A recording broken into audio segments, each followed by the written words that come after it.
Hello friends, welcome to my channel Concept Mantras. Today's topic is evaluation of determinant. इससे पहले हमने videos में पढ़ा था कि कोई 2x2 मैट्रिक्स है, 3x3 मैट्रिक्स है, तो उसको हम कैसे एवेलुएट करें.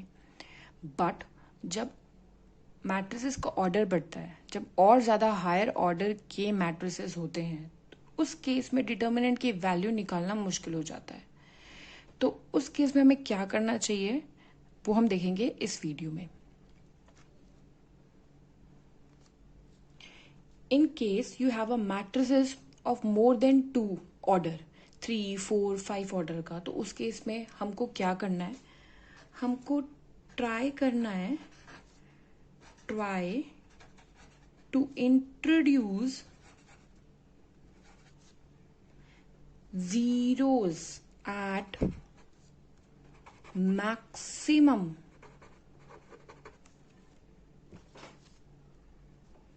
number of places. हमको अपने मैट्रिक्स को ऐसे बनाना है कि जो मोस्टली जितनी मैक्सिमम जगह पे जीरो हो सके उतना जीरो हो. उसके लिए कुछ नोटेशंस हमें आनी चाहिए. वो नोटेशंस क्या हैं?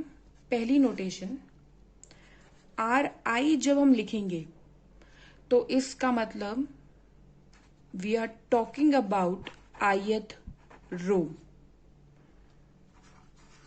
जब हम आर आई इस सिंबल के साथ आर जी लिखेंगे, that means we are interchanging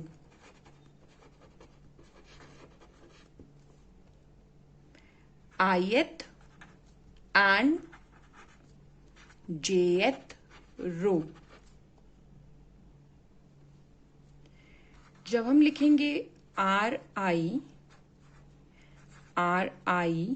plus lambda R of J, ये डिनोट करेगा addition of lambda times the element of jth row to the corresponding element of the ith row.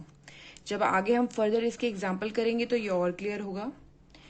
Are I lambda, इसका मतलब होगा multiplication of lambda two all the elements of ith रो.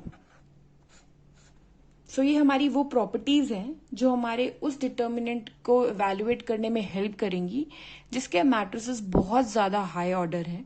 तो हम जो भी modification करके maximum जगह पे जीरोस लाएंगे वो कुछ इन्हीं को यूज करके लेकर आएंगे. वो कैसे, वो हम आगे देखते हैं नेक्स्ट एग्जाम्पल में. नेक्स्ट मेरे पास ये एग्जाम्पल है, show that 1 1 1 ABC, B plus C plus A and A plus matrix, इसके डिटर्मिनेंट की वैल्यू 0 है ना. आप एक बात हमेशा याद रखिएगा कि जब भी मुझे किसी की डिटर्मिनेंट वैल्यू को 0 प्रूव करना होगा तो मैं कोशिश करूंगी उसकी कोई भी 2 रो या कोई भी 2 कॉलम जो है वो 0 बन जाए.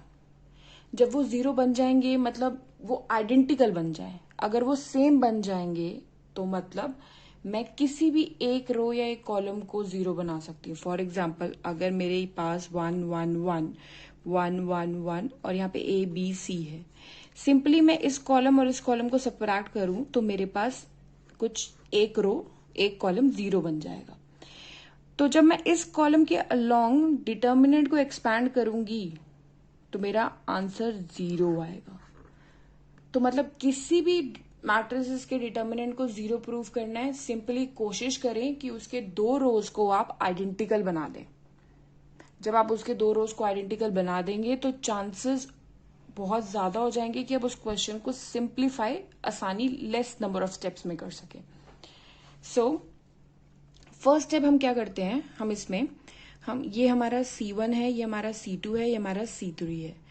तो हम क्या करते हैं कि C2 और C3 को ऐड कर देते हैं. जब मैं ये लिखूं C2,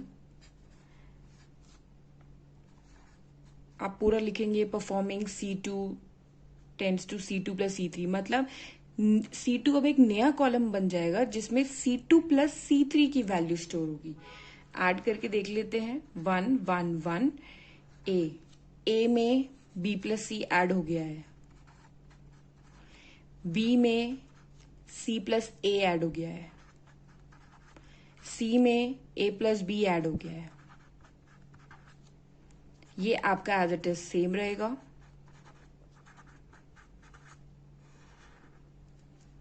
now what I do is, मुझे पता है मेरे कॉलम 2 में A plus B plus C, A plus B plus C, A plus B plus C common है। मैं इस पूरे कॉलम में से A plus B plus C इसको बाहर निकाल लेती हूँ। So taking common A plus B plus C from C2। So मैंने मैट्रिक्स के बाहर निकाला ए प्लस बी प्लस सी, ये हो गया 1 1 1, ये अगेन 1 1 1, ये हो गया B plus C, C plus A plus B. आप देख सकते हैं कि मेरी दो कॉलम बिल्कुल सेम बन गए। नौ बहुत सिंपल है, दो कॉलम जिस भी मैट्रिक्स के सेम बन जाएंगे उसकी डिटर्मिनेंट की वैल्यू 0 होगी। वो क्यों होगी मैंने यहाँ एक्सप्लेन कर दिया है। आप किसी भी दो कॉलम को सबट्रैक्ट करोगे, एक कॉलम 0 0 0 बन जाएगा, उसके अलोंग अगर आप डिटर्मिनेंट वैल्यू निकालोगे तो it will be 0। So A plus B plus C multiply by इसकी evaluation is 0, that will give you 0। So hence I prove it कि ये मैट्रिसेस का डिटर्मिनेंट जो है वो 0 ही होगा। सिंपली कुछ नहीं किया है, मुझे दिख रहा था कि मैं अगर इसको ऐड करूं b प्लस सी को a में C2 की वैल्यू में C3 ऐड कर दूं तो मैं एक कॉमन फैक्टर निकाल सकती हूँ a प्लस बी प्लस सी। उसको निकालते ही मेरी दो कॉलम सेम बन जाएंगे, तो मैंने उसी को इवेल्युएट किया है। सो नेक्स्ट एग्जाम्पल है हमारे पास एक मैट्रिक्स गिवन है B square C square C square A square A square B square B C C A B and B plus C plus A plus B. हमें इसको show करना है without expanding, किसी भी रो के अलोंग हमें determinant value नहीं निकालनी है, हमें सिंपली शो करना है कि इसकी वैल्यू 0 है। वो हम कैसे करेंगे, जो मैंने स्टेप्स बनाए थे कि हम इंटरचेंज कर सकते हैं रो को किसी से मल्टीप्लाई कर सकते हैं, दो कॉलम को ऐड कर सकते हैं, कुछ उसी स्टेप को आपको यूज करके इसको प्रूव करना है। और वो स्टेप को डिफाइंड स्टेप नहीं है, देखने से पता चल जाता है, और देखने से आपको तब पता चलेगा जब आपको बहुत प्रैक्टिस हो जाएगी। तो आप मेरे एग्जाम्पल्स के अलावा भी बहुत सारे एग्जाम्पल्स ट्राई करिए। अगर आपको कोई प्रॉब्लम आती है तो आप कमेंट सेक्शन में प्लीज मेंशन करिए, मैं वो पर्टिकुलर एग्जाम्पल आपको सॉल्व करके दिखाऊंगी। तो आइए देखते हैं कि इसको कैसे हम सॉल्व करेंगे। तो आपके पास है रो 1, रो 1 को मैं this one this one this one, अब मुझे पता है कि मैंने अगर इसमें a, इसमें b और इसमें c मल्टीप्लाई कर दिया तो ये तीनों चीज मेरी सेम हो जाएगी। तो करके देखते हैं। तो R1 को मैं मल्टीप्लाई कर रही हूं a से, R2 को मैं मल्टीप्लाई कर रही हूं मैं b से, और R3 को मैं मल्टीप्लाई कर रही हूं c से। तो पहली रो को a से मल्टीप्लाई करा, ए बी प्लस में ए सी, सिंपली कुछ नहीं किया है, इस रो को मैंने a से मल्टीप्लाई कर दिया है। दूसरी रो को मैं मल्टीप्लाई कर रही हूं b से, B C plus A B. तीसरी रो को मैं मल्टीप्लाई कर रही हूं c से,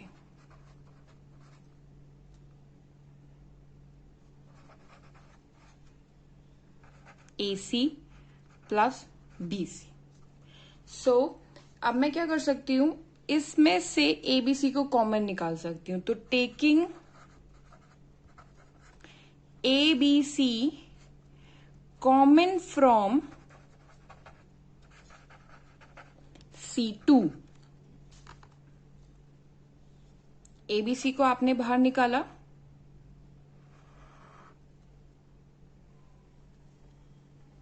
यहां पे आपका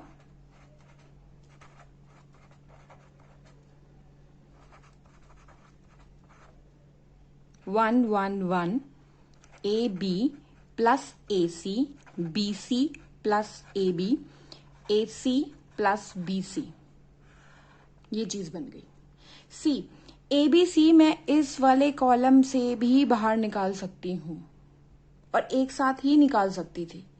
तो यहाँ पे क्या हो जाता, ABC इंटू ABC। तो ABC का स्क्वायर लिख लूं और यहां से ABC निकाल दूं तो सिर्फ BC बचेगा, इसमें से निकाल दूं इसमें CA बचेगा, AB बचेगा, 1 1 1 AB plus AC, BC plus AB, AC plus BC। कुछ नहीं किया है, दोनों कॉलम में से ABC को बाहर निकाल दिया है। ना दोनों में से ABC कॉमन निकालने के बाद मेरे पास कुछ ये बचेगा। अब मैं क्या करती हूं, ना दोनों में से ABC को कॉमन निकालने के बाद मेरे पास कुछ ये बचेगा।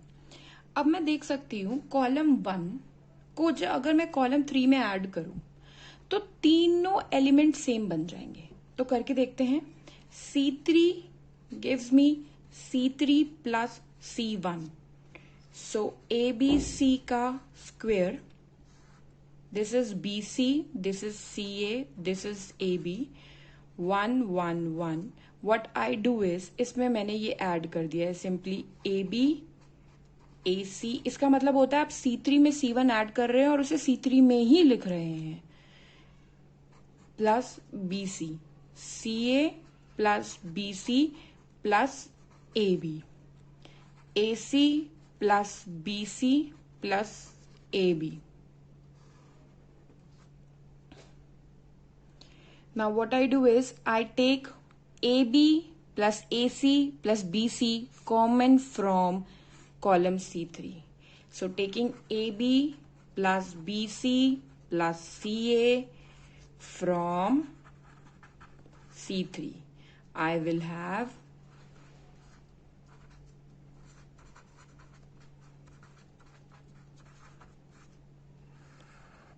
जब भी आप एग्जाम में इसको सॉल्व करें हमेशा लिख लीजिए कि हम कौन सा स्टेप परफॉर्म करने जा रहे हैं, otherwise examiner will not able to understand fastly कि आपने कौन सा स्टेप एग्जीक्यूट किया है। So this will be BC CA AB 1 1 1 1 1 1। Now दो रोज सेम बन चुकी हैं, दो रोज के सेम बनते ही वी नो कि हमारा डिटर्मिनेंट की वैल्यू जो है वो होने वाली है 0, which is multiplied to anything will be 0। So hence we proved कि जो हमारा मैट्रिसेस था स्टार्टिंग में उसको सॉल्व करने के बाद विदाउट एक्सपैंडिंग हमारे पास उसकी डिटर्मिनेंट की वैल्यू 0 आई है।